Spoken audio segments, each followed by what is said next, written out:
కానీ హాలాహలం వచ్చినప్పుడు మాత్రం ఓ పిసర్ రుచి చూద్దామని ఎవరు అనలేదు. అందరూ వదిలేసి పరిగెత్తారు. పైగా ఎక్కడికి పరిగెత్తారు అంటే అందరూ పరిగెత్తుకుంటూ కైలాసనాథుడైనటువంటి పార్వతీపతి పరమేశ్వరుడి దగ్గరికి పరిగెత్తారు. ఈశ్వర, ఒళ్ళు కొవ్వెక్కి పాల సముద్రాన్ని మదించాం, అమృతం రాలేదు, హాలాహలం వచ్చింది.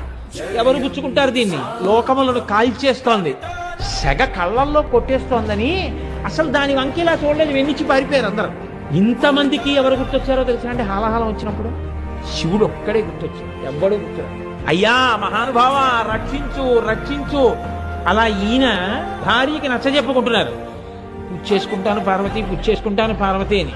అంటే ఆవిడ చూసి చూసి ఎంత ఔదార్యం అండి అంటే ఆవిడంది, సరే మీ ఇష్టం, ఎలా కావాలంటే అలా పుచ్చేసుకుంటారు. ఇప్పుడు ఆయన బయటికి వచ్చి అందరూ చూడ్డానికి భయపడ్డారు. ఈయన దానికి ఎదురెళ్ళి దాన్ని చేత్తో పట్టుకున్నారు. దాన్ని చక్కగా నోట్లో పెట్టేసుకున్నారు. నోట్లో పెట్టేసుకుని మింగి కడుపులోకి వదిలిపెట్టకుండా ఆ కంఠంలో పెట్టుకున్నాడు.